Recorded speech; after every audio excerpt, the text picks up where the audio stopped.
মহাসড়কে উত্তরবঙ্গগামী চলন্ত বাসে ডাকাতির ঘটনায় মূল হোতাসহ আরও দুজনকে গ্রেপ্তার করেছে পুলিশ। এ নিয়ে বাসে ডাকাতি ও নারী যাত্রীদের শ্লীলতাহানির ঘটনায় মোট ৫ জনকে গ্রেপ্তার করা হলো।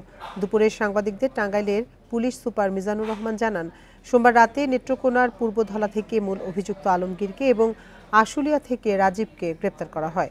এ সময় তাদের কাছ থেকে নগদ টাকা, 10টি মোবাইল ও বিভিন্ন মালামাল জব্দ করা হয়।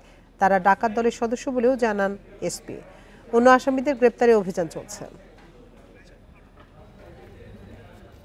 পূর্বধলা এলাকা থেকে এই চাঞ্চল্যকর বাস ডাকাতির মাস্টারমাইন্ড আলমগীরকে গ্রেপ্তার করতে সক্ষম হয়েছি।